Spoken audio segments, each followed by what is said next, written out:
Hello everyone. MP police के previous questions में maths का ये है पार्ट 42। 17 तक पिछले वीडियो में सॉल्व कर लिए थे। उसके बाद 18 क्वेश्चन है। मोहन ने 5 दर्जन एग खरीदे 20 रुपीज पर डजन की रेट से, यानी कि 1 दर्जन खरीदे होंगे 20 रुपए के और टोटल 5 दर्जन खरीदे हैं, जिसमें से 7 एग्स 7 अंडे टूट गए। तो परसेंटेज बताना है लॉस का, हानि का। तो लॉस या हानि के लिए हमारे पास सीपी होना चाहिए और एसपी होना चाहिए। तो सबसे पहले हम निकाल लेते हैं कि टोटल सीपी उसको कितने रुपए लगे खरीदने में। 20 रुपए की रेट से खरीदे, मतलब 1 दर्जन उसने खरीदे होंगे 20 रुपए के, और 1 दर्जन में कितने होते हैं 12, तो मतलब उसने 12 एग्स खरीद लिए 20 रुपए के। और टोटल 5 दर्जन खरीदें तो इसमें हम 5 और 5 का मल्टीप्लाई कर दें, या फिर इस वाली इक्वेशन में ही हम 5 का मल्टीप्लाई कर देते। तो 1 दर्जन की कीमत 20 रुपए, तो 5 दर्जन की कितनी हो जाएगी 100 रुपए, या फिर इसमें हम 5 का मल्टीप्लाई कर दें, एक ही बात है। तो टोटल उसके रुपए कितने खर्च हो गए 20 इंटू 5 100 रुपीज लगे होंगे खरीदने में, और कितने 60। तो यहाँ से हमें कॉस्ट प्राइस मालूम चल गई कि उसने खरीदने के लिए 100 रुपीज खर्च किए होंगे। तो कॉस्ट प्राइस कितनी हो गई 100 रुपीज। अब जो खरीदे थे उसे बेचना भी है, लेकिन उसमें 7 अंडे टूट गए थे, तो 7 अंडे की कीमत हमें माइनस करना पड़ेगा।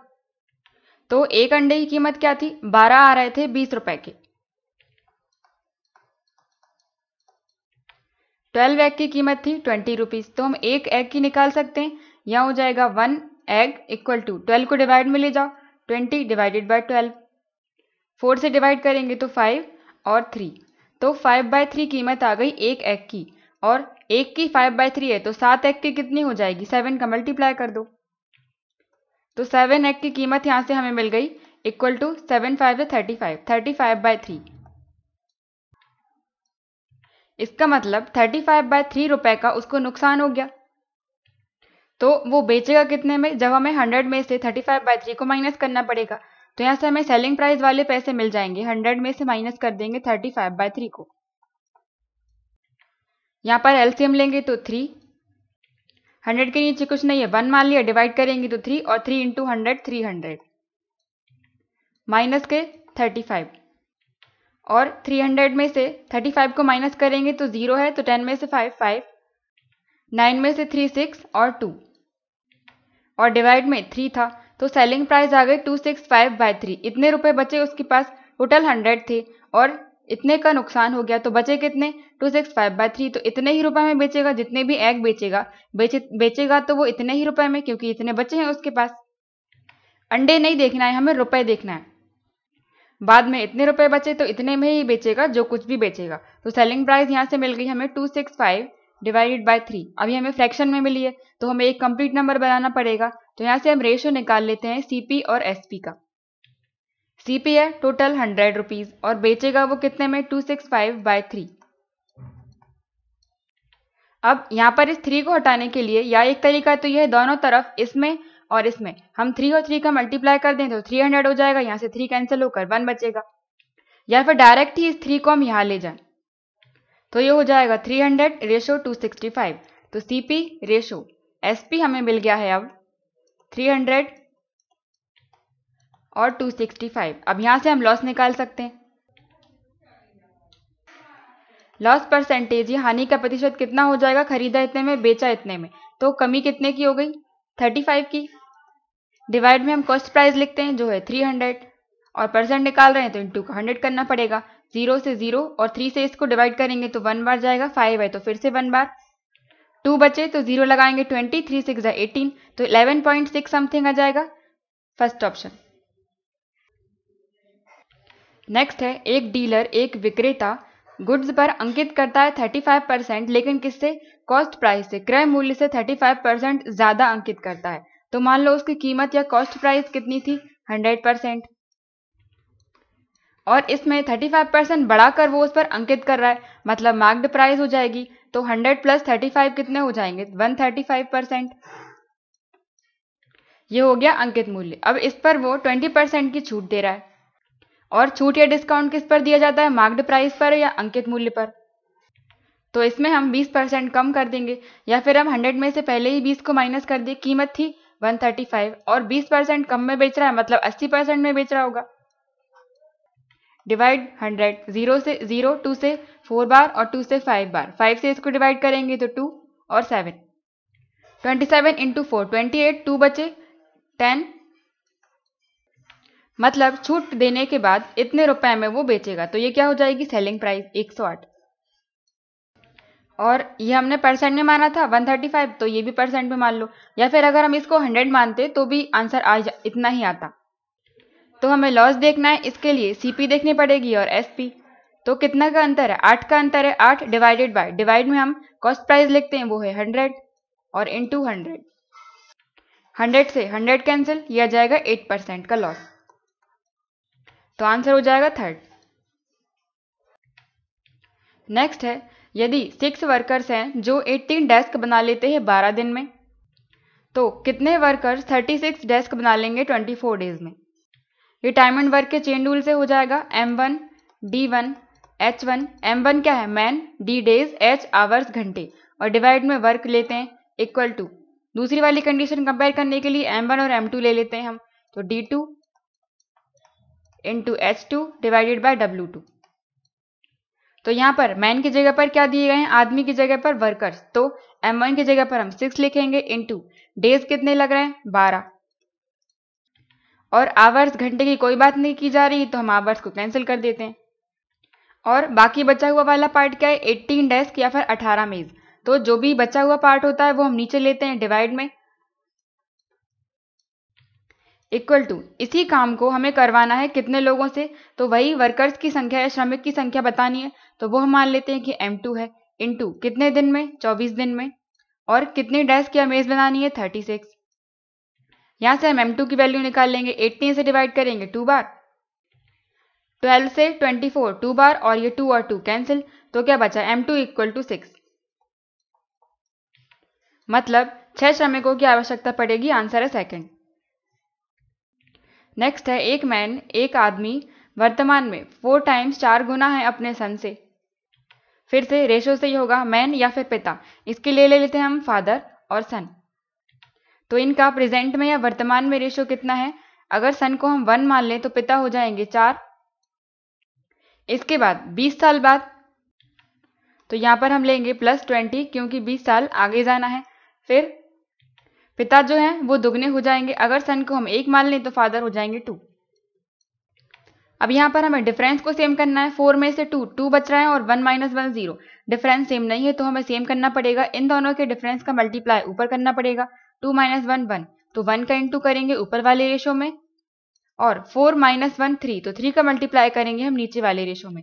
तो नया रेशो हमें मिल जाएगा प्रेजेंट का 4 × 1 4 और 1 × 1 1, और 20 वर्ष बाद का रेशो मिल जाएगा हमें 2 × 3 6 और 1 × 3 3। अब यहाँ पर डिफरेंस सेम हो गया है, 6 में से 4 माइनस करेंगे तो 2, 3 में से 1 माइनस करेंगे तो 2, तो डिफरेंस कितना आ गया 2। डिफरेंस को बराबर हम रखते हैं टाइम इंटरवल के।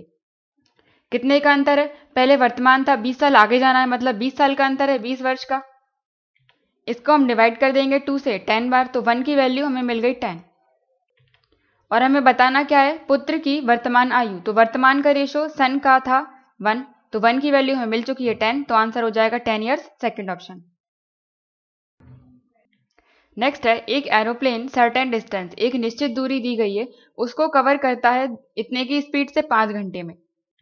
तो अगर उसी डिस्टेंस को, उसी दूरी को 4 घंटे में कवर करना है तो कितनी स्पीड गति रखनी पड़ेगी। तो यहाँ पर हमें स्पीड बतानी है या चाल, तो फॉर्मूला क्या होता है, दूरी बटे समय या डिस्टेंस बाय टाइम। तो इसके लिए हमारे पास टाइम तो 4 घंटे दिया है, लेकिन डिस्टेंस या दूरी मालूम नहीं है, तो ऊपर वाली कंडीशन से हम डिस्टेंस निकालेंगे। 5 घंटे में 240 किलोमीटर, 240 किलोमीटर प्रति घंटे, मतलब 1 घंटे में वो 240 चला जाता है, 240 किलोमीटर। तो 5 घंटे तक कितना हो जाएगा, 240 × 5, इतना डिस्टेंस कवर कर लेगा 5 घंटे में। या फिर अगर फॉर्मूले से देखें तो दूरी कैसे निकाल सकते हैं, चाल में समय का मल्टीप्लाई कर दो, वही हमने यहाँ पर किया है, 240 में मल्टीप्लाई किया 5 का, तो इतनी दूरी आ गई। इतनी ही दूरी को 4 घंटे में जाना है, तो इस फॉर्मूले में रखेंगे डिस्टेंस कितना है, 240 इंटू 5 डिवाइड में टाइम कितना देना है, 4 घंटे का। 4 से इसको कैंसिल करेंगे तो 6 बार और 0, 6 इंटू 5 30 और एक 0 और था, तो स्पीड आ जाएगी 300। Second option. नेक्स्ट है Rahul is older than his sister by 4 years। Rahul अपनी बहन से बड़ा है 4 साल। तो अगर हम उसकी सिस्टर की एज को मान ले x है, तो राहुल कितना हो जाएगा, 4 साल बड़ा है तो x + 4 कर दो। फिर उन दोनों का सम दिया है, राहुल और उसकी सिस्टर का सम मतलब दोनों का योग आ जाएगा √324। तो जब हम राहुल और उसकी सिस्टर की एज को प्लस करेंगे तो मिलेगा हमें स्क्वायर रूट या वर्गमूल लेना पड़ेगा, 324 इतने के बराबर होगा। यहाँ पर हम वैल्यू रख दें, राहुल कितना था, x + 4 का, और उसकी बहन की एज थी x, तो x की जगह पर x इक्वल टू, ये किसका वर्ग होता है, 18 का। यहाँ पर x और x हो जाएंगे 2x, और इस 4 को उस साइड लेके जाएंगे तो 18 में से 4 माइनस कर देंगे तो हो जाएंगे 14, और 2 से इसको डिवाइड करोगे तो 7, x इक्वल टू 7। तो x की वैल्यू यहाँ से हमें मिल गई 7, मतलब उसकी बहन हो जाएगी 7 की, और राहुल हो जाएगा 7 में 4 और जोड़ दो तो हो जाएगा 11। तो राहुल की पूछिए, आंसर हो जाएगा 11 फर्स्ट। इसके बाद रीजनिंग का क्वेश्चन था तो छोड़ दिया। इसके बाद नेक्स्ट है, इसका हमें औसत बताना है, तो हमें इन सबको प्लस करना पड़ेगा, 6 से डिवाइड करना पड़ेगा, या फिर हम लास्ट वाले डिजिट से चेक कर सकते हैं, केवल लास्ट डिजिट को चेक कर रहे हैं आखिर की। तो 0 और 6 हो जाएंगे 6, 6 और 2 8, 8 और 8 16, तो 16 में से हमने 6 ले लिया, तो 4 और 6 हो जाएंगे 0, 0 और 4 को ऐड करेंगे तो 4। जब इन सभी नंबर को प्लस करेंगे तो लास्ट में इकाई के अंक पर हमें 4 मिलेगा। अब यहाँ पर हमें चेक करना है, ये औसत है, औसत में कुल संख्या का मल्टीप्लाई करेंगे तो योग के बराबर ही आता है। यहाँ पर हमें चेक करना है कि कहाँ पर लास्ट में हमें 4 मिल सकता है।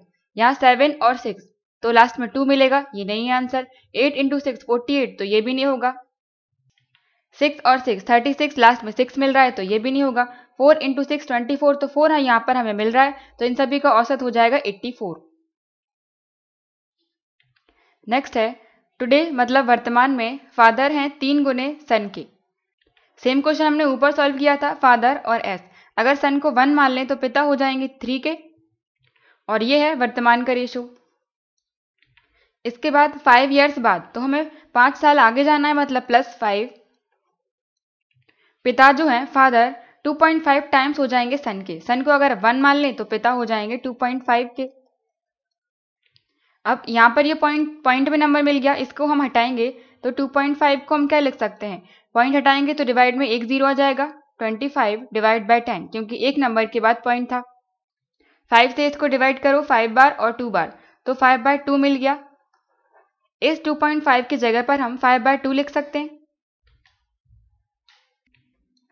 5 डिवाइडेड बाय 2। अब इस फ्रैक्शन को, इस भिन्न को हमें हटाना है, नीचे से 2 हटाना, या तो 2 और 2 का मल्टीप्लाई कर दो, या फिर इस 2 को यहाँ ले जाओ, तो हो जाएगा 5/2।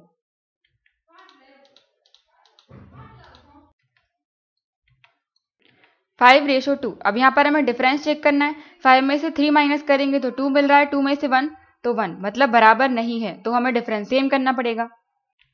तो इन दोनों के डिफरेंस का मल्टीप्लाई हम ऊपर करेंगे, 5 - 2 3, तो इंटू 3 करना पड़ेगा, और इन दोनों के डिफरेंस का मल्टीप्लाई नीचे वाले रेशो में 3 - 1 2 इंटू 2, तो नया वाला रेशो हमें मिल जाएगा पिता का 3 और 3 9, 1 इंटू 3 3, और 5 वर्ष बाद का रेशो मिल जाएगा 5 इंटू 2 10 और 2 इंटू 2 4।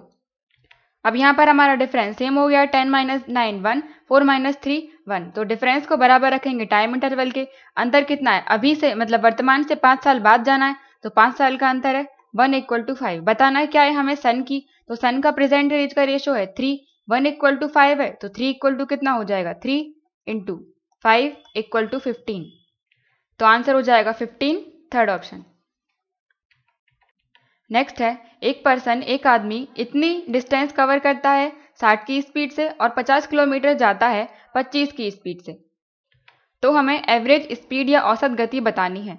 यहाँ पर डिस्टेंस अलग अलग दिए हैं, यहाँ पर 30 है और यहाँ पर 50 है, अगर सेम होते तो उसके लिए फॉर्मूला है, अलग अलग है, तो हमें निकालना पड़ेगा। स्पीड या फिर एवरेज स्पीड या औसत गति कह लें हम, इसके लिए फॉर्मूला क्या होता है, डिस्टेंस बाय टाइम, दूरी बाय टाइम। तो यहाँ पर दोनों बार की हमें डिस्टेंस या दूरी तो मालूम है 60, नहीं, ये तो गति है, 60 नहीं 30 और 50। तो कुल दूरी क्या हो गई, स्पीड या गति इक्वल टू हो जाएगा, डी की जगह पर हम दूरी लिख रहे हैं और दोनों दूरी, तो दोनों को प्लस करना पड़ेगा। 30 और 50 80 हो जाएंगे, 80 डिवाइडेड बाय टाइम। अब टाइम हमें मालूम नहीं है तो टाइम हमें निकालना पड़ेगा हर बार का। पहले 60 की स्पीड से जा रहा था 30 किलोमीटर तक, तो टाइम कैसे निकाल सकते हैं इस फॉर्मूले में, चाल और समय का मल्टीप्लाई कर दो आपस में। अच्छा, टाइम निकालना है तो दूरी में डिवाइड करना पड़ेगा हमें चाल से। तो टाइम का फॉर्मूला क्या हो जाएगा, d/s। तो t1 कितना निकल के आएगा, 60 की स्पीड से जा रहा था, डिवाइड में 60 और कितना कवर कर लिया, 30। सबकी यूनिट सेम है तो सेम नहीं करना पड़ेगा, 0 से 0 और 2, 1/2। तो पहली बार में टाइम लग गया उसे 1/2 घंटे। दूसरी बार का टाइम हम निकालें, डिस्टेंस कितनी थी, 50 की दूरी जा रहा था वो, और कितने की स्पीड से, 25 की स्पीड से। तो 25 से इसको डिवाइड करेंगे तो 2 घंटे।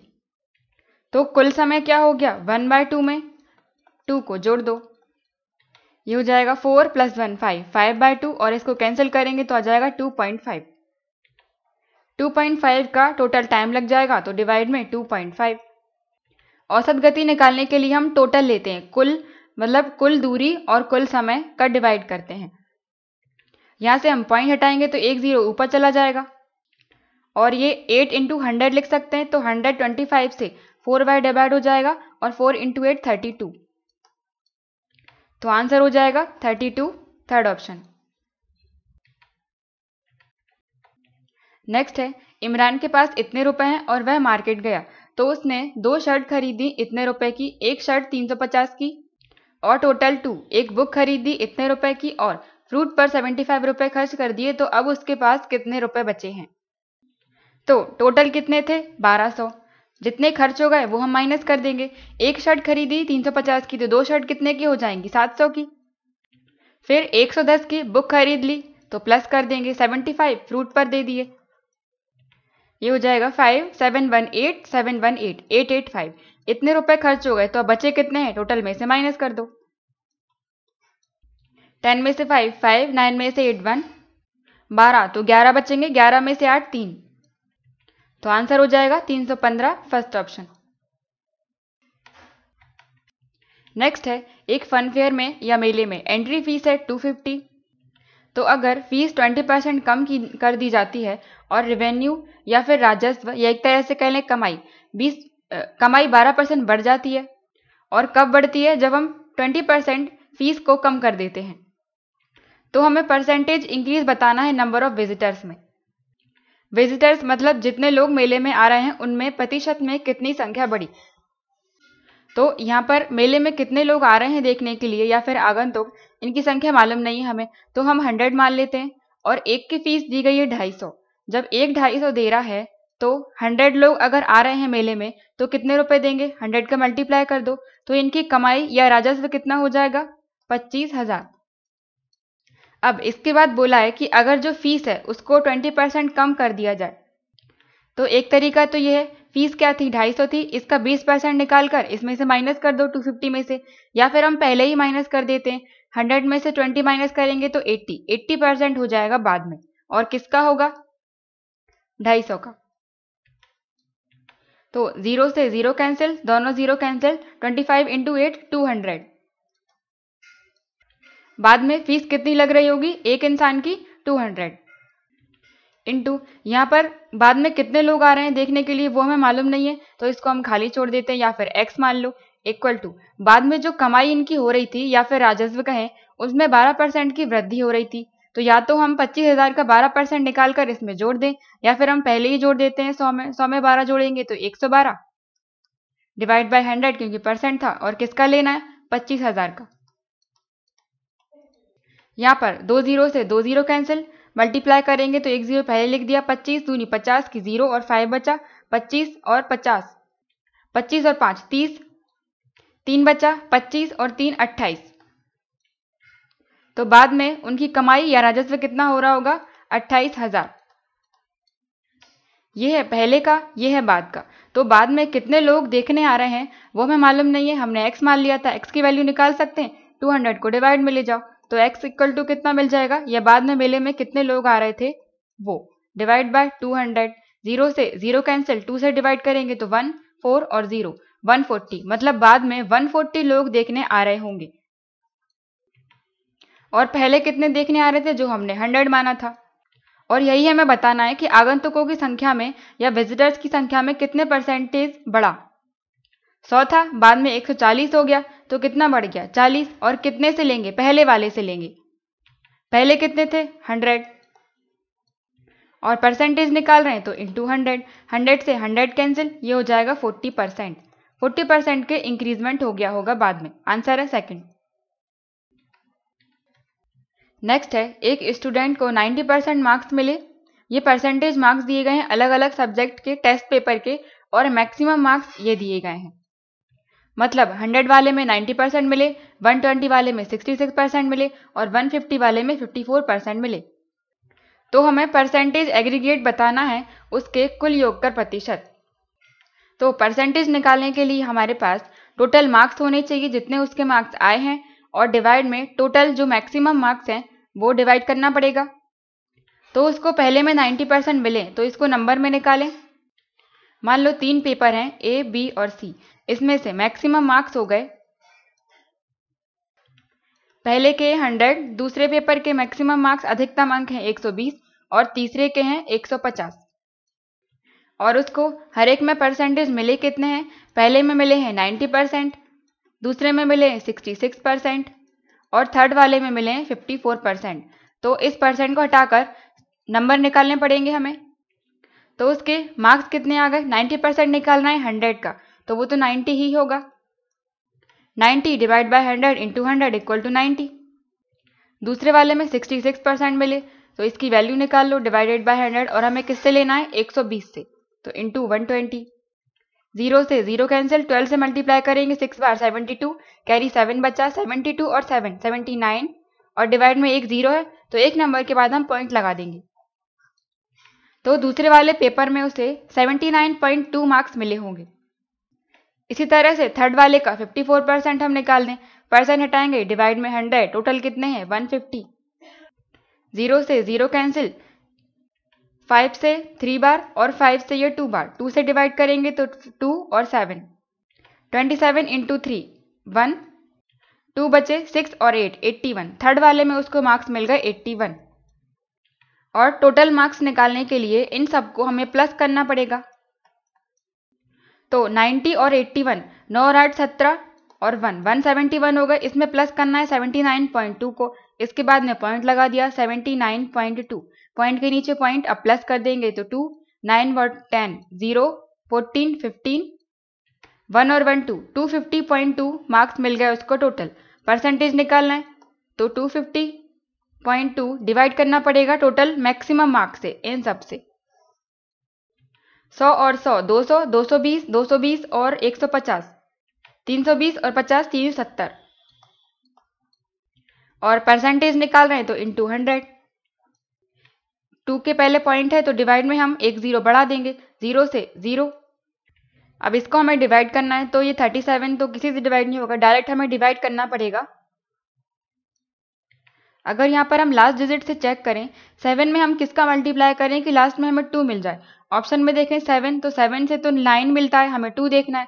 तो अगर हम 6 में मल्टीप्लाई कर देंगे तो हमें 2 मिलेगा आखिर में। तो 2 ऑप्शन हमें मिल रहे हैं, पहला और लास्ट कैंसिल, तो डिवाइड ही कर लेंगे हम। 2502 में हमें डिवाइड करना है 37 से। तो ये हमें मालूम चल गया कि सबसे पहले हमें 6 लेना पड़ेगा। तो 6 से मल्टीप्लाई करेंगे, 42 की 2 18 और ये हो जाएगा 222। 10 में से 2 8, 4 में से 2 2, ये 0 बचा, इस 2 को हम ले लेंगे। अब यहाँ पर हमें 2 8 2 लेकर आना है, 6 मिल गया। अब 8 और 5 में से चेक करना है, तो 6 जब हमने मल्टीप्लाई किया था तो 200 के ऊपर आया था, अगर 5 करेंगे तो वो तो और कम हो जाएगा, मतलब हमें 8 लेना पड़ेगा। तो ये हो जाएगा 68। तो आंसर हो जाएगा सेकंड वाला ऑप्शन। यहाँ पर हमें पूरा 8 ही लेना पड़ेगा, 68 थोड़ा कम आएगा, 8 से ज़्यादा हो जाएगा। मान लो अगर हमने इसको 7 से डिवाइड कर दिया, 7 से मल्टीप्लाई किया तो 9 21 24 249 मिला, 5 हो जाएगा ये। तो 67 समथिंग कुछ आएगा, 67 पॉइंट कुछ आएगा, मतलब 68 के आसपास ही आ रहा है। तो आंसर हो जाएगा 68। पेपर के थर्ड पार्ट का ये पहला क्वेश्चन है। ये फिगर दिया गया है L पैरेलल M, L और M दोनों आपस में समांतर हैं, पैरेलल हैं, और इन दोनों लाइन को T एक ट्रांसवर्सल है या तिर्यक रेखा कह लें तो काट रही है L और M को। तो हमें वैल्यू बताना है x माइनस वाई की।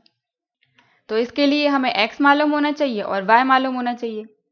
इनकी वैल्यू हमें निकालनी पड़ेगी। यहाँ अगर हम देखें तो ये वाला एंगल और ये वाला एंगल संगत कोण बन रहे हैं, और संगत कोण बराबर होते हैं। दो समांतर रेखाओं के बीच जब एक तिर्यक रेखा कट करती है तो जो संगत कोण बनते हैं या करस्पॉन्डिंग एंगल्स बराबर होते हैं। तो यहाँ से हम 3x प्लस 10 के इक्वल में लिख सकते हैं ये वाला एंगल जो है 2x प्लस 40। यहाँ से हमें x की वैल्यू मिल जाएगी। इस 2x को यहाँ ले जाओ और 10 को यहाँ ले जाओ, तो 2x माइनस हो जाएंगे तो x बचेगा इक्वल टू 40 में से 10 माइनस करेंगे 30, तो x की वैल्यू हमें मिल गई 30। अब y निकालेंगे हम, तो हमें ये वाला एंगल मिल चुका है 30। अब अगर हम देखें कि 3x प्लस 10 था और ये 4y था, ये भी एक कोण बन रहे हैं, शीर्षाभिमुख कोण या फिर वर्टिकली अपोजिट एंगल दो समांतर रेखाओं के बीच में, या फिर ये तो कहीं भी बन जाते हैं जब भी इस तरह से दो लाइन कट करती हैं। तो ये वाला एंगल और ये वाला एंगल इसी तरह से ये और ये आपस में बराबर होते हैं, तो 4y के बराबर हो जाएगा ये वाला एंगल जिसकी वैल्यू हमने निकाली है 30। तो 4y इक्वल टू हो जाएगा 30 नहीं निकाला है हमने, ये x की वैल्यू हमें 30 मिली है, सॉरी, यहां से बराबर हो जाएगा 4y equal to 3x plus 10। ये इक्वेशन बन गई। ये वाला एंगल निकालने के लिए हमें यहाँ पर x की वैल्यू रखनी पड़ेगी, तो 3x प्लस 10 है जो कि बराबर है, तो यहाँ से 4y इक्वल टू क्या हो जाएगा, x की वैल्यू हमें मालूम है 30, तो x की जगह पर रखेंगे 30 प्लस 10, तो 4y इक्वल टू 3 और 3 9, 90 प्लस 10 100, और यहाँ पर हम 4 से इसको डिवाइड कर देंगे 25 बाय डिवाइड हो जाएगा, तो y की वैल्यू हमें मिल गई 25। और क्वेश्चन में निकालना क्या है हमें, x माइनस वाई, मतलब x माइनस वाई, तो x की वैल्यू कितनी है 30 माइनस y की वैल्यू है 25, तो 30 माइनस 25 ये हो जाएगा 5, तो इसका आंसर है 5, सेकंड ऑप्शन। नेक्स्ट है, ये फिगर हमें दिया गया है वृत्त के अंदर, तो एंगल CAB 60 है, A मतलब बीच वाला एंगल, तो CAB ये वाला एंगल हमें मालूम है 60, C, A और B। इसके बाद एंगल ABC दिया है, मतलब B दिया है, तो A से लेकर B तक जाएंगे, और फिर C ये वाला अंदर वाला एंगल दिया है 35। तो इसमें क्या ले रहा है, ट्राइंगल ACB ले रहे हैं, A, C और B। तो हमें एंगल ADB बताना है, D वाला, A से लेकर D तक और फिर B, ये वाले एंगल की वैल्यू हमें बतानी है। अगर हम देखें ट्राइंगल ACB में इसमें हमें दो एंगल मालूम है A और B, तो C वाला एंगल हम निकाल सकते हैं 180 में से माइनस करके, क्योंकि तीनों एंगल को जोड़ने पर हमें 180 मिलेगा। C plus A plus B equal to 180, तो C की वैल्यू मालूम नहीं है, हमने C लिख दिया, प्लस A इक्वल टू है 60 प्लस B इक्वल टू है 35, माइनस कर देंगे हम 180 में से, तो ये हो जाएगा C इक्वल टू 60 और 35 95 हो जाएंगे, फिर उस साइड लेके जाएंगे तो माइनस हो जाएंगे, 180 में से 95 को माइनस कर दो, 10 में से 5 7 बचे, 17 में से 9 8 85, तो C की वैल्यू हमें मिल गई 85, ये वाला एंगल 85। और हमें बताना है D की वैल्यू। हम जानते हैं कि किसी भी वृत्त में या सर्किल में समान जीवा से, ये एक जीवा हो गई, या फिर इसी को हम चाप कह सकते हैं। चाप क्या हो रहा है, इतना वाला चाप या आर्क हम कहते हैं वृत्त की परिधि के हिस्से को, तो ये चाप हो गया, और जीवा हो गई जो कि इसकी परिधि के एक साइड से दूसरे साइड तक जाती है, ये वाली हो गई इसकी जीवा। तो समान जीवा पर या फिर समान चाप पर या सेम आर्क पर बनने वाले सभी एंगल्स बराबर होते हैं। ये वाला एंगल बना दो, तो ये अगर ये थीटा है, तो जब दूसरा एंगल बनेगा इसी चाप पर से या फिर इसी जीवा पर से, तो वो भी थीटा ही होगा। इसी तरह से हम कितने भी एंगल यहाँ पर बना दें, मान लो ये बना दिया, तो वो भी थीटा ही होगा, सब बराबर होते हैं क्योंकि समान जीवा पर बन रहे हैं या सेम कोड पर बन रहे हैं। यहाँ पर हम देखें तो AB एक जीवा है और इसी पर एंगल बन रहा है C वाला, और इसी पर एंगल बन रहा है ये D वाला। तो इससे हम कह सकते हैं अगर C 85 है तो ये D वाला भी हो जाएगा 85, तो इसका आंसर हो जाएगा 85, सेकंड वाला ऑप्शन। नेक्स्ट है, इसको हमें सॉल्व करना है। 3/4 की पावर है 2, 1/3 की पावर है 2 और उसकी भी पावर है 2, मतलब स्क्वायर है, और 3 की पावर -1। हम जानते हैं कि मान लो a कोई नंबर है, कोई भी नंबर है, उसकी पावर अगर नेगेटिव में है तो अगर हमें पावर को पॉजिटिव करना है तो उस नंबर को पलटना पड़ेगा 1/a। इस a के नीचे कुछ नहीं था तो हमने 1 मान लिया, a/1 था तो 1/a हो गया। और जब नंबर को पलट देंगे तो उसकी जो पावर थी तो उसके साइन बदल जाएंगे, तो a की पावर 1 हो जाएगा, तो a की पावर 1 मतलब 1/a।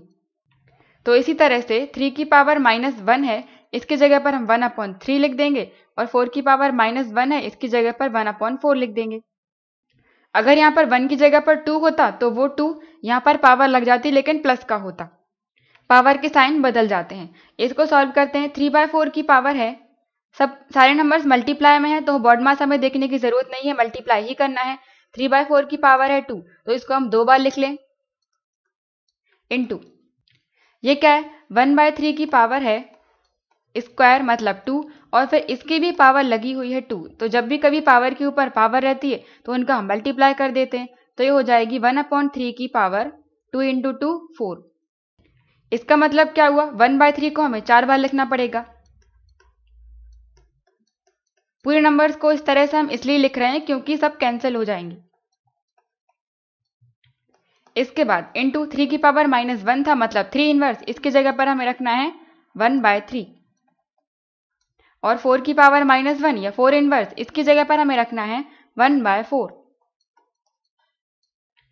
इक्वल टू यहां से हम कैंसिल करेंगे, एक 3 से ये 3, इस 3 से ये 3, तो यहां पर हमें मिल जाएगा 1/4 इंटू 1/4 इंटू 3 बार है 3, और इस 4 को हम आगे ही लिख लेते हैं, तो 1/4 इंटू 3 बार हमें 3 लिखना है, तो 1/3 इंटू 1/3 इंटू 1/3। अब इसके बाद अगर हम ऑप्शन में देखें, यहाँ पर अगर इसको सॉल्व करेंगे तो ऊपर तो हमें 1 ही मिलेगा, मतलब 3 नहीं मिल सकता है, तो ये कैंसिल। यहाँ पर है 1, ये मिल सकता है, और यहाँ पर 4 है ऊपर, तो ये भी नहीं मिल सकता, और ये तो हो भी नहीं सकता।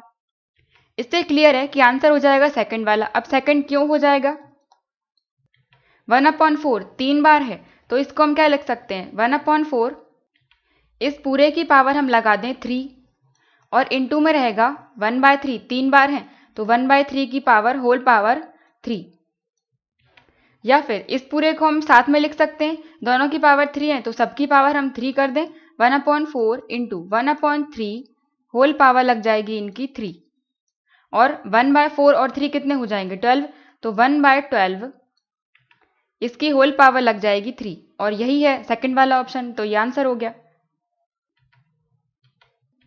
नेक्स्ट है, यहाँ पर दिया है x - 1/x इक्वल टू 12, तो हमें वैल्यू बतानी है x² + 1/x² की। तो जब भी इस तरह से नंबर दिए गए हो x - 1/x या फिर x + 1/x, और हमें वैल्यू बतानी हो x² + 1/x² की, तो हमें क्या करना है, इसके इक्वल में जो नंबर लिखा है उसका स्क्वायर करना है, तो 12 का स्क्वायर क्या हो जाएगा 144, और अगर यहाँ पर बीच में साइन माइनस का है तो हमें इसमें प्लस कर देना है 2, और अगर बीच में साइन माइनस का नहीं होता प्लस का होता तो हम 144 में माइनस कर देते 2, ये हो जाता आंसर। और यहाँ पर क्या है माइनस का है तो हमें प्लस लेना पड़ेगा, उल्टा करना पड़ता है, तो इसका आंसर क्या हो जाएगा, माइनस है तो हमने +2 कर दिया, 144 + 2 146 फर्स्ट वाला। अब ये ऐसा क्यों हुआ, क्योंकि x - 1/x हमें दिया गया है 12, अब निकालना क्या है, x की पावर 1 है और निकालना है हमें x की पावर 2, इसका मतलब हमें स्क्वायर वर्क करना पड़ेगा दोनों तरफ, तो इसमें दोनों तरफ हम स्क्वायर कर देते हैं या वर्क कर देते हैं। ये हो जाएगा फॉर्मूला a - b का होल स्क्वायर। a - b का होल स्क्वायर क्या होता है, a² + b² माइनस के 2ab। यही फॉर्मूला यहां पर हम लगाएंगे। a इक्वल टू क्या है x, तो हो जाएगा x² + b का स्क्वायर, और b यहां पर क्या है 1/x, तो 1/x², क्योंकि 1 का स्क्वायर तो 1 होता है। फिर इसके बाद -2 इंटू a कितना है x, और b कितना है 1/x, इक्वल टू 12 का स्क्वायर हो जाता है 144, यहाँ से x कैंसिल तो -2 बचा, तो ये कितना हो गया x² + 1/x², ये माइनस का है इस साइड लेके जाएंगे तो प्लस का हो जाएगा, इक्वल टू प्लस करेंगे तो क्या हो जाएगा 2 इसमें जोड़ दो 146 और यही हमें क्वेश्चन में पूछा था। इस तरह से इसका आंसर था 146। तो इस तरह के क्वेश्चन को हम डायरेक्ट कर सकते हैं जब, लेकिन तभी करना है जब हमें एक्स स्क्वायर प्लस 1/x² की वैल्यू पूछी गई हो तभी। तो जब माइनस का साइन लगाए तो +2 कर दो और मतलब उल्टा करना है, और प्लस होता है तो माइनस करना है। नेक्स्ट है, एक सिलेंडर है या बेलन है, तो हम डायग्राम बना लेते हैं।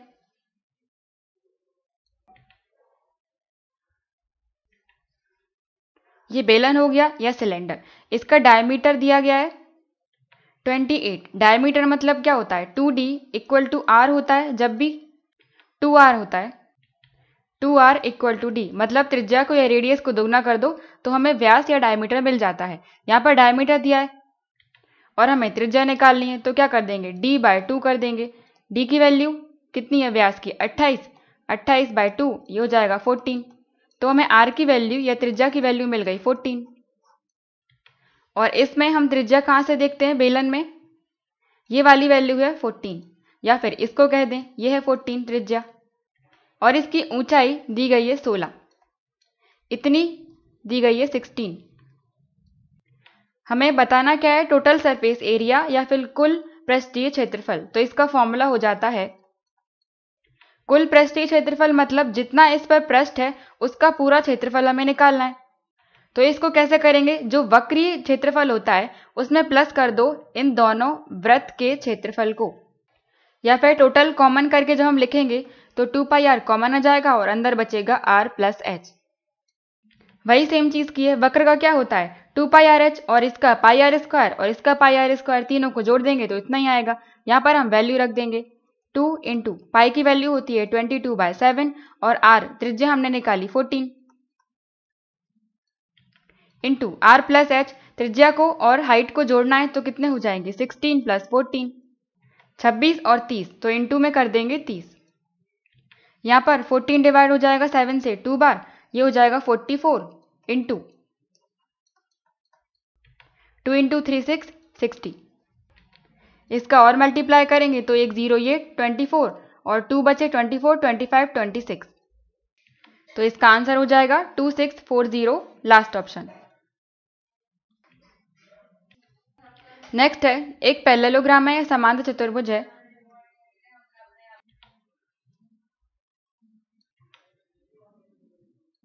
ये एक समांतर चतुर्भुज हो गया, पैरेललोग्राम हो गया। अब क्वेश्चन में बोला है कि एंगल x या फिर कोण x वो इसके एडजेसेंट एंगल से 24 ज्यादा है, मतलब कोण x इसके आसन्न कोण से 24 अधिक है। तो हम यहाँ पर कोई भी एंगल ले सकते हैं। आसन्न कोण क्या होते हैं, इसका आसन्न कोण मतलब इसके पास वाला, एक ये हो गया और एक ये हो गया। आसन्न कोण मतलब जो उसके साइड में जो दूसरा एंगल है वो। तो हम किसी को भी x मान सकते हैं। मान लिया कि ये x है, तो इसके साइड में जो एडजेसेंट एंगल होगा या आसन्न कोण होगा वो इससे 24 अधिक होगा। तो इसके साइड वाला आसन्न हमने मान लिया ये 24 अधिक है, तो हो जाएगा x + 24। और हम जानते हैं समांतर चतुर्भुज में या पैरेललोग्राम में दो आसन्न कोणों का योग 180 के बराबर होता है। तो इन दोनों को जोड़कर हम 180 के बराबर रख देंगे। ये हो गया एक प्लस ये हो गया दूसरा वाला = 180 डिग्री। x और x हो जाएंगे 2x = 180 में से इसको उस साइड लेके जाएंगे तो माइनस हो जाएगा। 180 में से 24 को माइनस कर दो तो ये हो जाएगा 6, 7 में से 2 5 और 1 156। अब 2 से इसको डिवाइड कर दो तो x = हमें मिल जाएगा 7 बार और 16 तो 8। x की वैल्यू मिल गई हमें 78। तो यहाँ पर आंसर 78 नहीं होगा, भले ही यहाँ पर बोला है कि x का मान बताओ। यहाँ पर बोला क्या है कि जो x है वो इसके आसन्न कोण से 24 अधिक है। तो हाँ, यहाँ पर वैल्यू किसकी बतानी है, जो कि 24 अधिक है। एक तरह से इनके कहने का तरीका क्या है कि मान लो ये एक समांतर चतुर्भुज हो गया। अब जैसा क्वेश्चन में बोला है उस हिसाब से हम एंगल का नाम ले लेते हैं। x है, मान लो ये हो गया x। अब ये जो x है, अब इसके साइड वाला मान लो कि कोई भी एंगल हो गया, मान लो y है। तो इसने बोला है कि जो x है वो y से 24 अधिक है। तो हमें इस x की वैल्यू बतानी है, मतलब उस वाले कोण का मान बताना है जो 24 अधिक है उसका। यहाँ पर हमने x माना था, x की जगह पर कुछ भी मान सकते थे, p q r, x की जगह पर कोई भी वैल्यू मान सकते थे ऐसा। तो इस तरह से हमने क्या निकाली, इसकी वैल्यू 78। और हमें वैल्यू बतानी है, मान किसका बताना है, 24 अधिक है जो, मतलब इसका मान बताना है। तो इसको निकालने के लिए 24 और जोड़ना पड़ेगा। x प्लस 24, तो x कितना निकला 78, 24 इसमें और जोड़ दो तो 12, 7, 9 और 10 102, तो आंसर हो जाएगा 102, सेकंड ऑप्शन। यहाँ पर जितने भी x हैं उन सब की जगह पर हम p मान लेते हैं, तो फिर कंफ्यूजन नहीं होगी x और x में। तो ये भी हो गया p और ये भी हो गया p, ये भी हो गया p और ये p की वैल्यू निकाली 78, इस तरह से, तो 102। नेक्स्ट है पाइथागोरस ट्रिपलेट का एक नंबर हमें दिया गया है 10, तो बाकी दो नंबर हमें बताने। पाइथागोरस ट्रिपलेट क्या, जो कि एक समकोण में या राइट एंगल ट्राइंगल में बनते हैं। ये 90 डिग्री का होता है, ये कर्ण, ये लंब और ये आधार। तो यहाँ पर अगर हमें कोई भी दो साइड दी गई तो तीसरी हम निकाल सकते हैं। इस तरह से हम नंबर्स याद कर लेते हैं, उन्हें ट्रिपलेट कहते हैं। तो तीनों साइड के 3 नंबर ले लेते हैं, जिसमें से पहला ट्रिपलेट होता है 3, 4 और 5। इसका मतलब ये है अगर एक साइड होगी 3, दूसरी होगी 4, तो तीसरी वाली प्लस माइनस कर हम निकालेंगे तो 5 ही आएगी। ये याद करने के लिए, कैलकुलेशन को शॉर्ट करने के लिए याद किए जाते हैं। सेकंड वाला हो गया 5, 12 और 13। फिर इस तरह से और होते हैं 8, 15, 17, इसी तरह से चलते जाते हैं। फिर होता है 7, 24 और 25। लेकिन इनमें मेन केवल ये 3 होते हैं स्टार्टिंग के, और इनसे हम और दूसरे ट्रिपलेट भी बना सकते हैं। या तो इनमें 2 का मल्टीप्लाई कर दो, 3 का मल्टीप्लाई कर दो, इस तरह से हम दूसरे भी बना सकते हैं। जैसे पहले वाले में हम बनाए, अगर इन तीनों में हम 2 का मल्टीप्लाई कर दें तो एक और दूसरा ट्रिपलेट क्या हो जाएगा, 3 में मल्टीप्लाई करेंगे 2 का तो 6, 4 में करेंगे तो 8 और 5 में करेंगे तो 10, तो ये भी एक ट्रिपलेट बन गया। लेकिन बेसिकली हमें केवल 3 याद रखने चाहिए। अब यहाँ पर क्वेश्चन में हमें एक नंबर दिया गया है 10, अब बाकी के 2 और नंबर हमें पता करने हैं।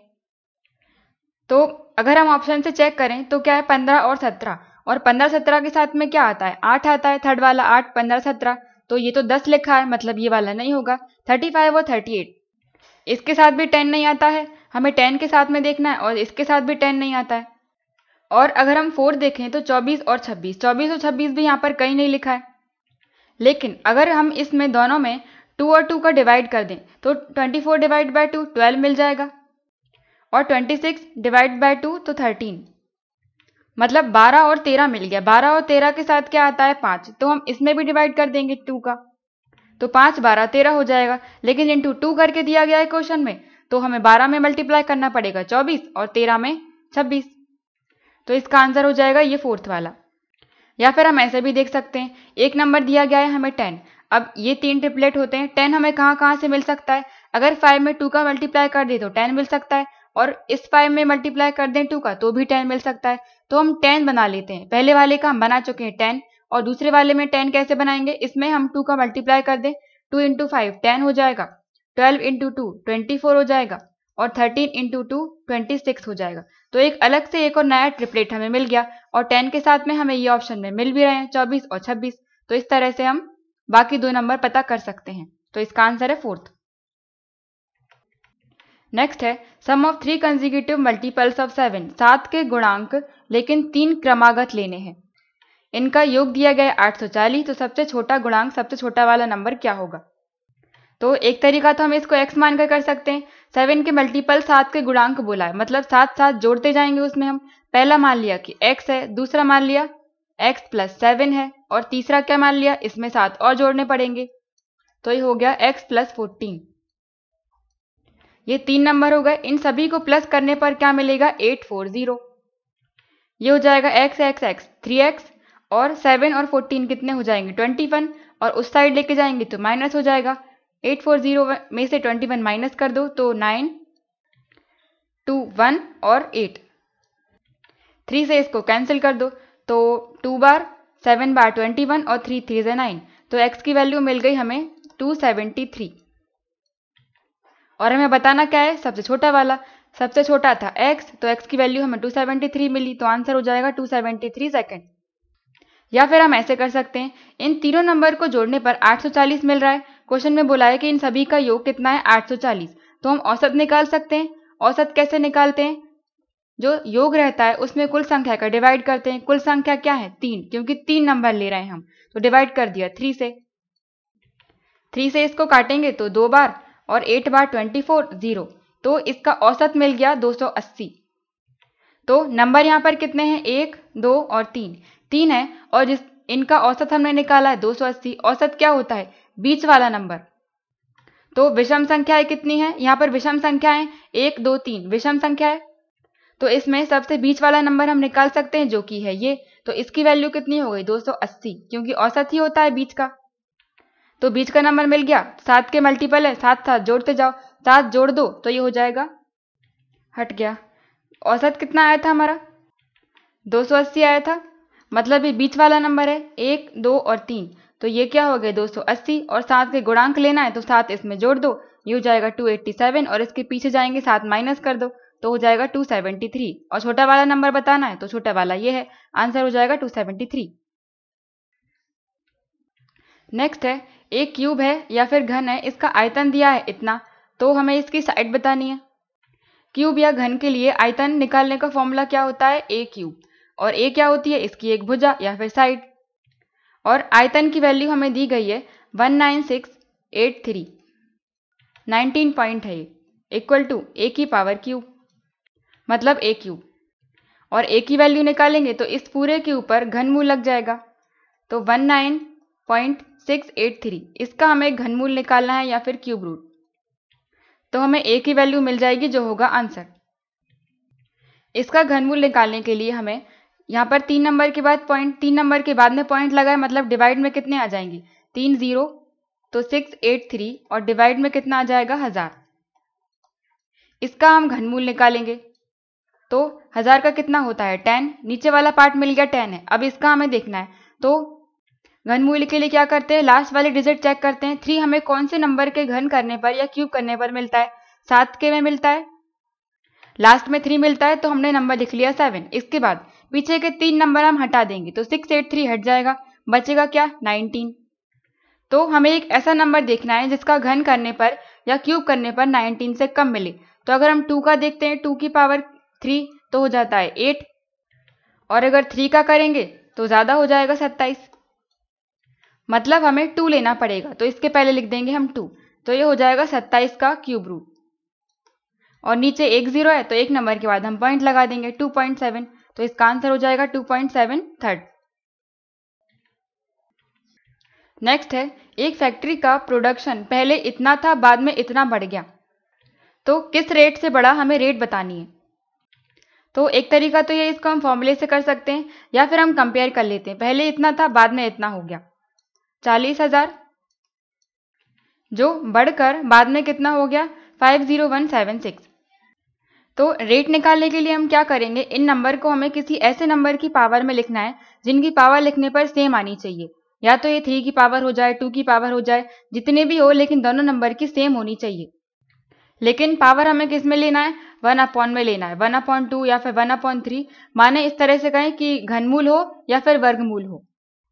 तो सबसे पहले हम इसको कैंसिल कर लेते हैं, 4 से इसको डिवाइड करें तो 4 1 ज़ा 4, 10 बचे, 4 2 ज़ा 8, 21, 4 5 ज़ा 20, 17, 4 4 ज़ा 16, और 4 4 ज़ा 16। इसको 4 से करेंगे तो 1, इसके बाद और हो जाएगा 4 8, या फिर डायरेक्ट हम 16 से कैंसिल कर देते हैं। जब इसको 16 से डिवाइड करेंगे तो यह आ जाएगा 625, और इसको डिवाइड करेंगे तो आ जाएगा 784।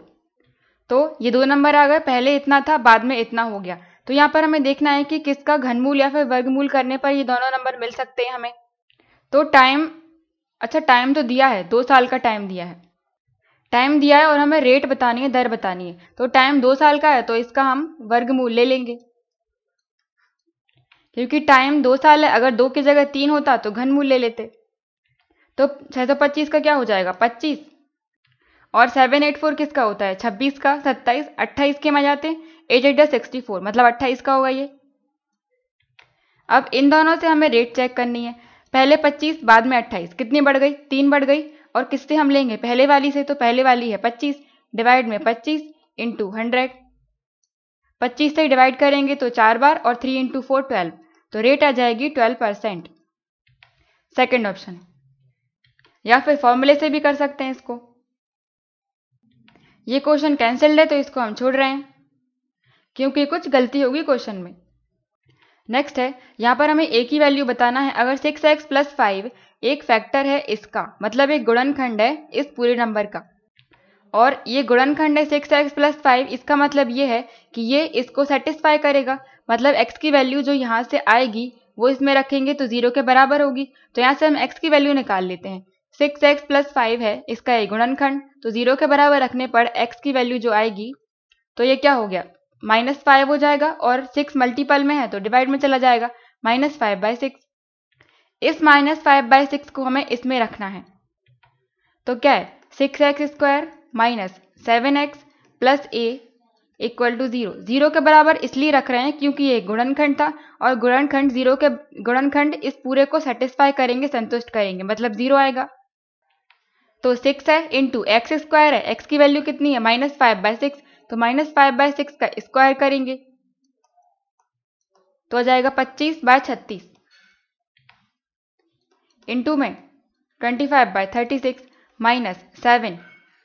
x की वैल्यू कितनी है, 5/6, वो भी माइनस में, तो एक माइनस और आ गया तो इसको प्लस कर देगा, इंटू 5/6 + a = 0। इसको हम डिवाइड कर दें, 6 से कैंसिल हो जाएगा तो हो जाएगा 25/6 + 7 × 5 35/6 में है, 6 है ये, 35/6 = इस a को हम इस साइड ले जाएं तो माइनस का a हो जाएगा। तो एलसीएम यहाँ पर आएगा 6 और 1, तो 1 × 25, इसी तरह से +35 = -a। इन दोनों को जोड़ेंगे तो 5 और 5 10 और 6 60/6 = -a। इसको कैंसिल कर दो तो 10 बार कैंसिल, तो 10 की वैल्यू आ गई -a, या फिर कह दें a की वैल्यू कितनी आ गई, -10, क्योंकि जब इसमें दोनों तरफ -1 का इंटू करेंगे तो ये हो जाएगा -10 और ये हो जाएगा प्लस का a = -10। आंसर है सेकंड वाला। नेक्स्ट है, एक आयत है या आयताकार क्षेत्र है, उसका पेरीमीटर या परिमाप दिया गया है 210। तो पेरीमीटर का फॉर्मूला क्या होता है या परिमाप का, 2 × लंबाई प्लस चौड़ाई को प्लस कर देते हैं हम, लेंथ प्लस ब्रेड्थ। तो यहाँ पर पेरीमीटर या परिमाप दिया है 210 = 2 × लंबाई मालूम नहीं है तो उसकी जगह पर हमने l लिख लिया, प्लस ब्रेड्थ या चौड़ाई दी गई थी 40, तो इसको हम 2 से डिवाइड करेंगे तो आ जाएगा 1, 105 = l + 40, और l की वैल्यू इस 40 को माइनस कर दो तो l = मिल जाएगा हमें 105 में से 40 को माइनस कर दो तो 0 और 4 तो 6, 65। तो लंबाई निकल कर आ गई 65। अब हमें बताना क्या है, क्वेश्चन में क्षेत्रफल बताना है। क्षेत्रफल क्या होता है आयत का, a = लंबाई और चौड़ाई का मल्टीप्लाई कर देते हैं। लंबाई कितनी निकल के आई, लेंथ 65 इंटू b चौड़ाई पहले से ही दी गई थी 40, मल्टीप्लाई कर देंगे 0, 5 4 = 20 की 0, 24 26 2600, तो 2600 हो जाएगा आंसर फर्स्ट। नेक्स्ट है, विकर्ण डायगोनल दिए गए हैं AC और BD एक स्क्वायर के या वर्ग के, तो हम वर्ग बना लेते हैं जिसकी चारों साइड्स बराबर होती हैं, A B C और D। इसके विकर्ण AC और BD O पर मिलते हैं, तो विकर्ण क्या हो गया AC और BD जो कि O पर मिल रहे हैं, ये हो गया O। तो OC दिया गया है 16, O और C ये 16 दिया है, तो BD बताना है, BD इसकी विकर्ण की लंबाई बताना है। तो हम जानते हैं वर्ग में दोनों विकर्ण बराबर होते हैं, diagonals of a square equal होते हैं, तो AC = क्या हो जाएगा BD, और वर्ग के दोनों विकर्ण जिस पॉइंट पर मिलते हैं उस पॉइंट पर एक दूसरे को दो बराबर भागों में डिवाइड कर देते हैं, मतलब ये इसके बराबर हो जाएगा और ये OD बराबर हो जाएगा OB के। तो जब ये OC 16 है तो ये इसके बराबर होगा, मतलब OC 16 है जो कि बराबर है OA के, तो OC 16 है = OA भी 16 हो जाएगा। तो ये वाला भी हो गया 16, 16 और 16 AC की वैल्यू निकालें, 16 और 16 32 हो गई, और जब AC 32 है तो BD उसके बराबर ही था, तो BD की लंबाई भी कितनी हो जाएगी 32, सेकंड वाला ऑप्शन। नेक्स्ट है, ये यहाँ पर एक हिस्टोग्राम बनाया गया है, तो हमें क्वेश्चन पहले पढ़ लेते हैं कि टोटल 45 स्टूडेंट्स हैं। तो इसमें हमें बताना क्या है कि कितने छात्र ऐसे हैं जो 50 से अधिक और 70 से कम अंक प्राप्त करते हैं, मतलब जिसको 50 से ज्यादा मिले हों, 50 से ज्यादा और 70 से कम, इन दोनों को हमें निकालकर प्लस कर देना है। ये है डायग्राम। इसमें ये जो नीचे वाली लाइन है वो मार्क्स बता रही है 0, 10, 20, मतलब ये 0 से लेके 10 तक जिनके नंबर आए हैं उनकी संख्या कितनी है 1। 10 से लेके 20 तक जिसके मार्क्स आए हैं उनकी संख्या कितनी है 4। ये जहां तक जाएगा उतने ही नंबर ऑफ स्टूडेंट्स होंगे, क्योंकि ये लाइन जो बता रही है वो बता रही है नंबर ऑफ स्टूडेंट्स, कुल छात्रों की संख्या। तो 20 से लेके 30 तक के कितने हो जाएंगे, ये वाली लाइन कहां तक जा रही है, ये 2 तक जा रही है। इसी तरह से 30 और 40 मार्क्स वाले नंबर ऑफ स्टूडेंट्स कितने हो जाएंगे, छात्रों की संख्या, ये जा रही है 6 तक। तो हमें बताना क्या है, 50 से अधिक लेना है हमें और 70 से कम लेना है। तो 50 से अधिक लेना है तो क्या करेंगे, 50 से ऊपर जाएंगे, मतलब इस तरफ जाना है 50 से, तो 50 से इस तरफ जाएंगे तो, लेकिन 70 से कम लेना है तो 70 तक ही हमें रुकना है। इतनी लिमिट के हमें बताना है। पहले 50 से 60 तक के कितने हो रहे हैं वो हम निकाल लेंगे। 50 से 60 तक की लिमिट के कितने स्टूडेंट्स होंगे, ये ग्रीन वाला पार्ट कहां तक जा रहा है, 10 तक। तो 50 से 60 की कितनी संख्या हो गई, 10, और फिर 60 से 70 की लेना है। 60 से 70 की कितनी हो गई, ये ब्लू वाली, ये कहां तक जा रही है, 8 तक। तो ये हो गए 8। इन दोनों को जोड़ देना है तो 10 + 8 18। तो इसका आंसर हो जाएगा 18। तो ये था लास्ट क्वेश्चन 31 अगस्त की शिफ्ट 1 का। Thank you.